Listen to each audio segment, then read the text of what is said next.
There is a used car on a lot near you right now that a person on a fixed income can buy one time and keep on the road for under $2,000 a year, all in, for the next 10 years. You do not climb into it. You sit down into it, like a kitchen chair, no hauling yourself up by the door frame. And you will never be steered toward it, because nobody in the car business makes a dime pointing you to a 10-year-old Toyota at the back of the lot. So the salesman walks you right past it, over to a $45,000 new crossover with a little turbo engine and a step so high you have to grab the frame with both hands. I have watched it happen to people I love. I am over 60, on a fixed income like most of you, and I have been hunting for this exact car myself, so I priced every one on this list in my own town and read the recall notices line by line. And I will make you one promise. I will not call a car cheap because the sticker is cheap, because cheap to buy and cheap to keep are two different animals, and the gap between them is where a fixed income quietly bleeds out. Right before number 2, I will name the one car the numbers tell me to walk away from, even though everybody loves it. And number 1 is the closest thing I have ever found to an SUV built for a body like ours. So stay to the end for that.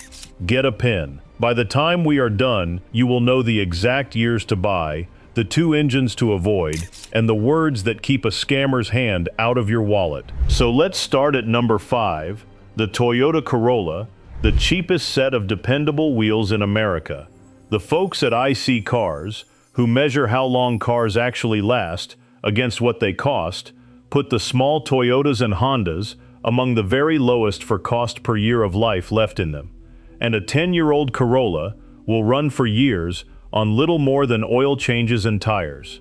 If you mostly drive yourself around town, to the doctor, to the store, to a grandchild's ball game, and you want your yearly car cost as close to nothing as a car gets, this is the floor, and the floor is a good place to stand. The smart move here is the one that scares people. Buy the highest mileage Corolla with a clean stack of service records you can find, because on this engine high miles with proof of oil changes is evidence it will keep going, not a warning to run. Now the catch, it sits low to the ground. If your hips or your knees are the reason you clicked on this video, dropping down into a sedan this low and pushing yourself back up out of it is a fight you will have every single day, and the trunk is small. So the Corolla is for the ones whose knees still cooperate and who want dependable and nothing more. If the climb is your real problem, keep listening, because the next one was built to end it. That brings me to number 4, and this is the one that lifts you up off the ground, the Toyota RAV4, and I mean the 2013 through 2018 years with the 2.5-liter 4-cylinder engine. The seat sits at a height where you slide in instead of dropping in. You can see over the traffic ahead of you, and that 4-cylinder is the plain, no-turbo kind Toyota built to run past 200,000 miles and shrug.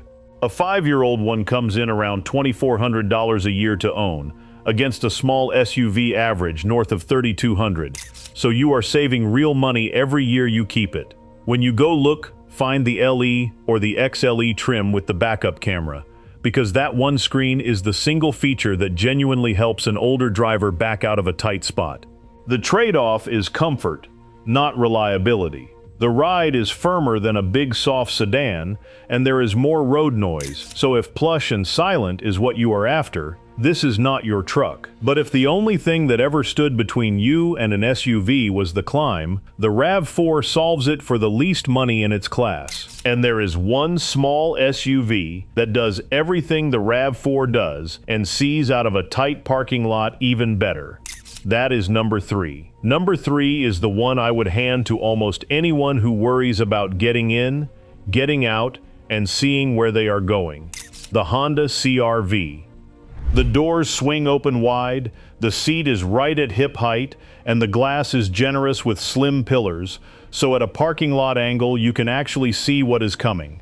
iSeeCars puts a 10-year-old CR-V at about $1,845 a year to own, against an average used car that costs you over $2,600. Easy so far, but there is a trap in the newer ones, and it is the reason I read the fine print so you do not have to.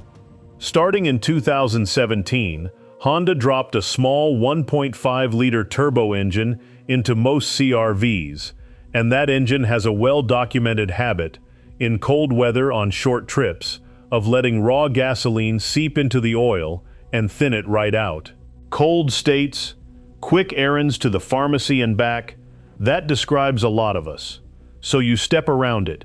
Buy the 2012 through 2016 CR-V with the older 2.4-liter engine, the one with no turbo, and the whole problem is off the table. Same easy doors, same low cost to keep, none of the worry. And on any of these, change the oil more often than the dashboard tells you to every 5,000 miles, because that is the cheapest insurance a car ever offered.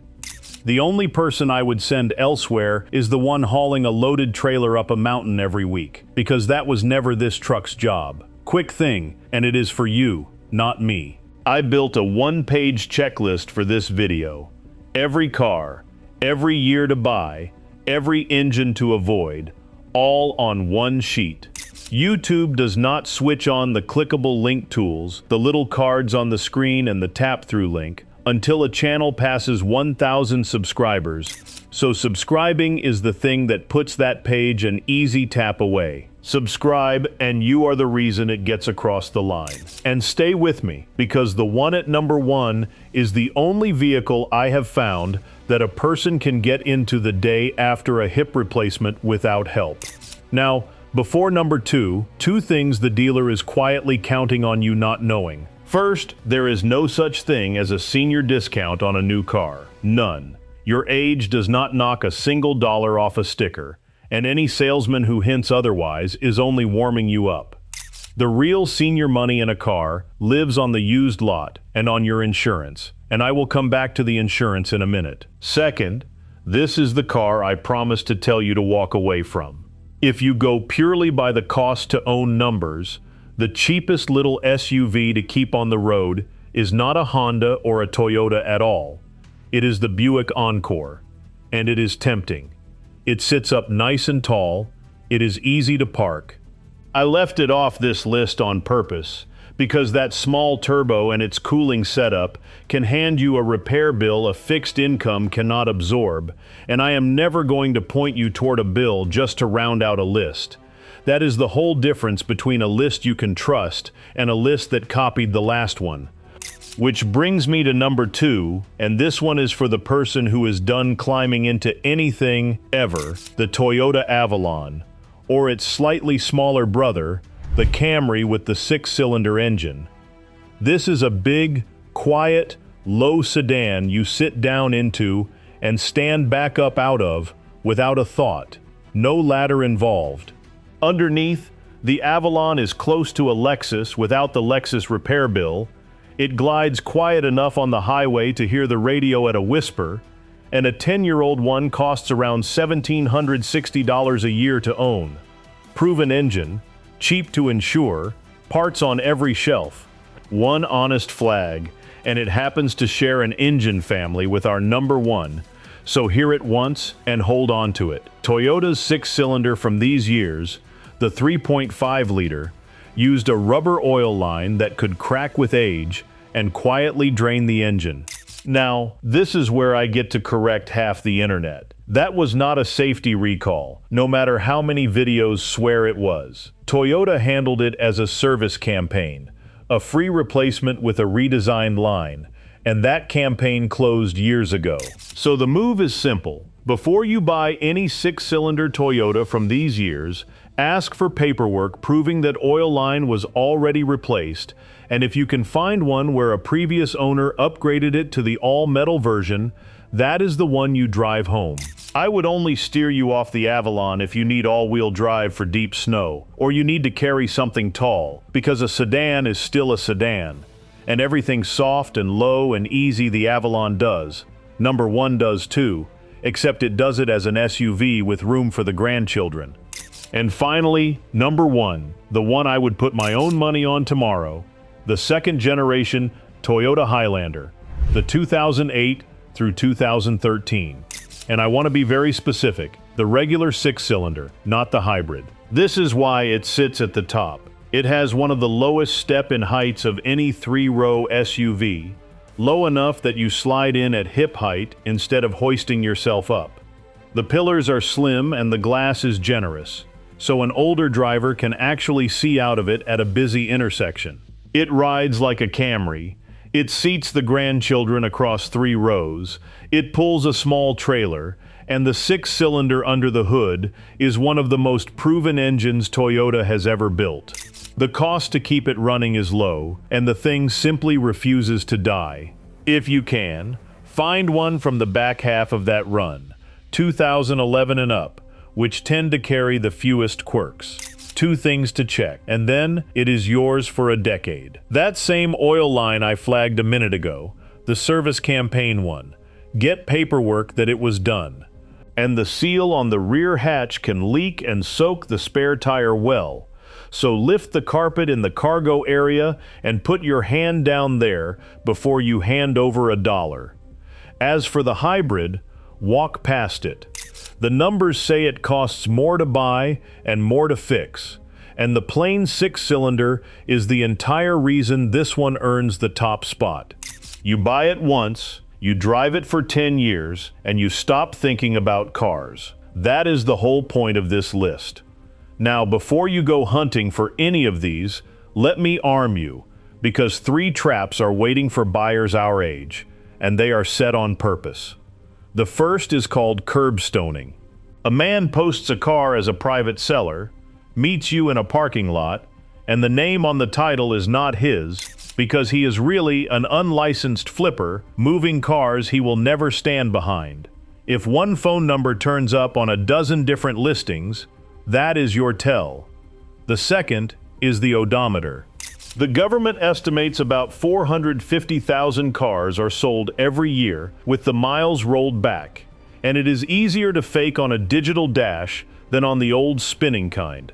So if the pedals and the steering wheel look worn tired, but the number reads low, believe the pedals. The third is the online deposit. A car priced too good to be true, and a friendly seller who just needs you to wire a small deposit to hold it for you. The second that money leaves your account, it is gone, and so is he. 3 habits shut all 3 of them down. Run the history report on the actual number stamped on the car. Make the name on the title match a photo identification in your own hand before anything else happens. And never, ever wire a deposit or hand over cash until a mechanic you chose, not one the seller recommends, has put the car up on a lift. I am not a mechanic. I am a shopper who reads. That one inspection is the thing I will not skip, and neither should you. That guards the money you are about to spend. Now let me show you how to claw a chunk of it back every year after. This is the one senior discount on a car that is genuinely real, and it does for your insurance what those store discounts do for your grocery bill. In most states, your insurance company is required by law to take 5 to 15% off your premium once you finish an approved mature driver course. The ARP version runs about $20 to $30. You can do the whole thing at your kitchen table, and the discount holds for about 3 years. On a $1,500 premium, 15% is better than $200 back in your pocket every year for a course that cost you $30. And just like the register at the checkout, the insurance company will never hand it to you on its own. You finish the course, you send them the certificate, and you ask for it by name. That is money that was always yours, sitting there untouched because nobody ever told you to reach for it. So there they are, the Toyota Corolla, the Toyota RAV4, the Honda CR-V, the Toyota Avalon, and the king of the list, the second-generation Toyota Highlander. Not one of them will turn ahead in your neighbor's driveway. Not one has a heated steering wheel. What they have is the thing the car business quietly stopped building, a vehicle you can afford to keep, that your body can get into without a fight, that you buy once and drive into the next decade. The market forgot these cars, and that is exactly why they belong to us. Cheap to buy is the bait, cheap to keep is the win, and now you know the difference. So do one thing with this today. Picture the person in your life who is about to walk onto a car lot alone, the widow who never once bought a car without her husband beside her, the friend stretching a social security check to the last day of the month. And send this to them before they go, because 20 minutes of your time could save them $5,000 of theirs. Then tell me down in the comments what you are driving right now and what a good used one is going for in your town, and name the town so we can build a real map together. And that checklist, every car here, the years to buy, the engines to avoid, the questions to ask at the lot, and those 3 scam red flags all on one page, goes live the moment this channel passes 1,000 subscribers, because that is when YouTube switches the link on. Subscribe, and you are the reason it gets across the line. Take care of the right car, and it will take care of you.